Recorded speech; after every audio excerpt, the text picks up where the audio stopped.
Hi everyone, Ferds ulit. Welcome sa ating channel. In this episode, we are going back to the basics. Bago tayo magtungo to more advanced lessons, talakayin muna natin ang isang napakahalagang topic sa Excel, ang paglalak ng mga cell references in formulas. Ginamit ko ito in the last episode and I thought baka malito ang iba. Hindi naman siguro lahat ng makakita nitong video at ng channel itself ay mga advanced users na. And also, gagamit-gamitin natin ito in future episodes. So, let's better discuss it quickly here. And also, may mga bagong tips and tricks akong ibabahagi sa video, so please stay till the end. Again, we have two tables here. Dito sa column F, as you may expect, we need to get the sum of those in B and D. At ganoon din dito sa column L, H and J naman. So sa Excel, we don't put hard formulas like this. Instead, we reference cells equals B2 plus D2. Pwede rin nating i-type ang formula. This is so that we can copy the cell and paste it sa mga cell na may katulad na equation. This will copy the formula itself. At makikita nyo, maging ang mga reference ay nagbago rin. This one from B2 ay naging B3 and this one from D2 ay naging D3. The more we get down, ay the more na ganun din nagbabago ang reference. Now, we can copy all of this and paste it dito sa column L. At ganun pa rin, yung B and D kanina ay naging H and J na ngayon. In short, this means na kung ilang row at column ang in-offset natin, ay ganun din ang i-offset ng reference cells. This is called a relative reference. This is very useful para sa ating mga gumagamit ng Excel. But then, hindi lahat ng oras ay ganito ang gusto nating mangyari.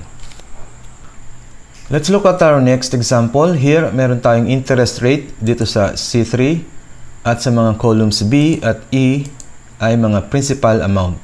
Ang kailangan natin gawin ay kunin ang interest ng mga principal based sa given interest rate. Let's do the formula equals B6 multiplied by C3 and then enter. Now, let's bring down this formula by using Control D, fill down, and as you can see, something is wrong. This should be 16, at tapos ay may value error pa dito. Inspect natin ang formula by double-clicking the cell or pressing the F2.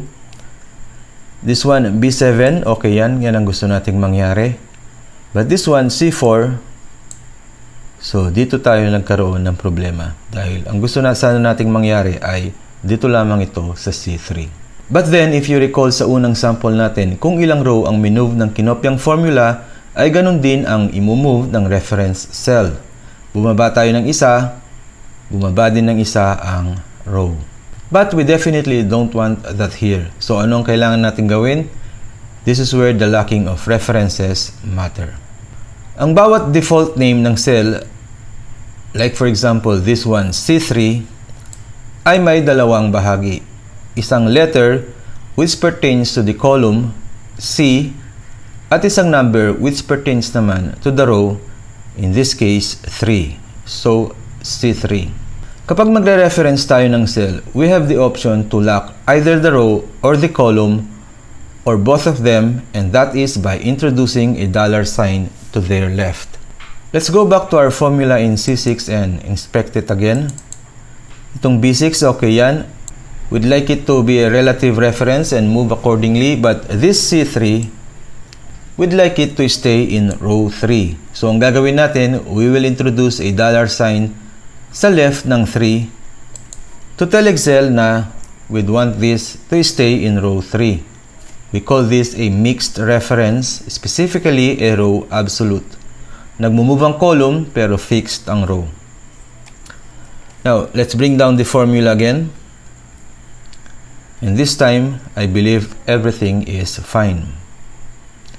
Check natin itong C15 and as you can see, ay C3 pa rin ang naka-reference. Now, let's copy all of this and paste dito sa column F. We can expect F6 to be 20, but apparently it's not. So, meaning there is something wrong again. So, E6, This one is fine again. But this one, F3, ang sabi natin kanina ay kailangan mag-stay ito ng C3.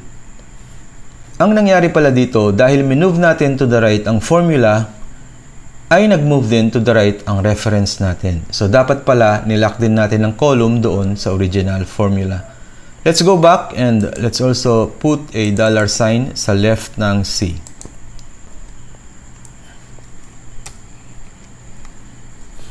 Let's bring down the formula para ma-update yung mga nasa ibaba. And now, copy and paste. And as you can see, I believe everything is now right. Now, this is what we call an absolute reference. May $sign sa parehas na row at column. This will not change kahit saan pa natin siya i-paste. So, see, everything here will be C3. What does this tell us? Sinasabi nito na kapag nagre-reference tayo ng mga cells sa isang formula, dapat ay alam natin kung saan ito kokopyahin at ipe-paste at accordingly ay lock natin ang row, column, or even both of them. Now, we can insert the $signs manually tulad ng ginawa natin kanina, pero syempre may shortcut para dyan. Gusto ng Excel na mapabilis ang trabaho natin and we should take advantage of that. Kapag gumagawa tayo ng formula at nag-insert ng cell reference, bago pa tayo magtungo sa ibang bahagi ng formula o i-press ang enter, we can press F4 kung gusto nating mag-lock ng reference.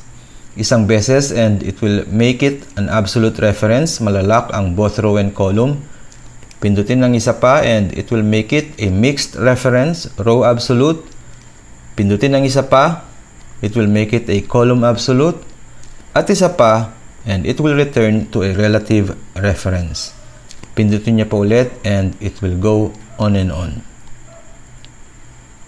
This is especially important kapag nagre-reference tayo ng maraming range, like for example, this one. See, if I press F4, lahat ng reference ay maglalock automatically at pwede ko pa rin itong itoggle.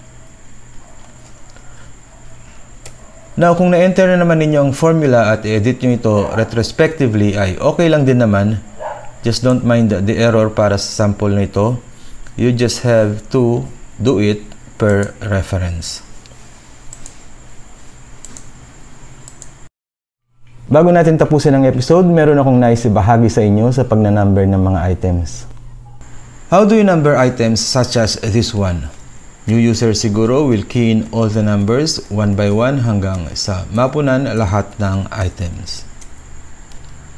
More experienced users will key in 1 and 2, select them, ipo-point itong pointer sa ibabang kanang sulok at i-double-click ang left button ng mouse. This will initiate fill down and that's very nice. Pero ako 99.9% of the time ay iba ang ginagawa ko dito. I'll add a new column para makumpara natin Alt-H-I-C or Alt-I-C for the old combo. First, syempre, I'll put number 1. And then for number 2, imbes na fixed pa rin, I will create a formula. Equals 1 row above plus 1. And then I'll bring down the formula using fill down, Control D. Para saan? Well, it is not uncommon na kahit akala natin kumpleto ng table natin ay may kailangan pa pala tayong idagdag. I'll add a few rows here, Alt-H-I-R or Alt-I-R para sa lumang combo. Siyempre, this means na kailangan din nating i-adjust ang numbering natin. Let's try the first method. And see, it doesn't work pa dahil we need to fill out the new cells first para meron itong reference.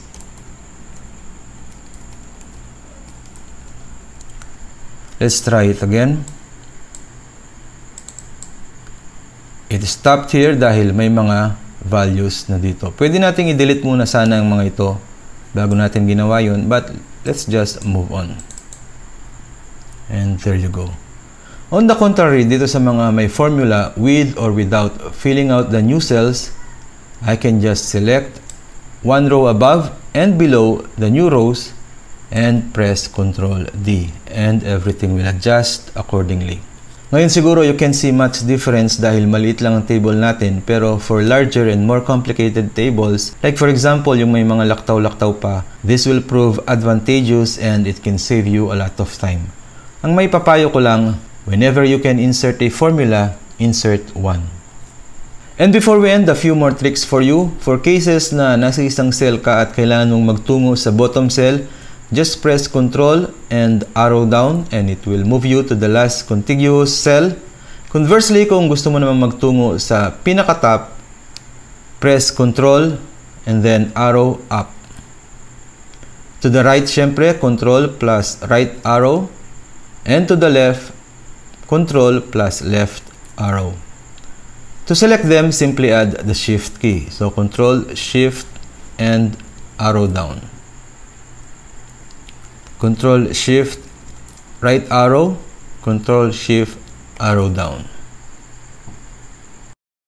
So that's it for this episode. Again, hopefully ay may naibahagi akong bago sa inyo. Please don't forget to like the video and subscribe na rin to the channel for more Excel related videos. Until then, I'll see you all next time.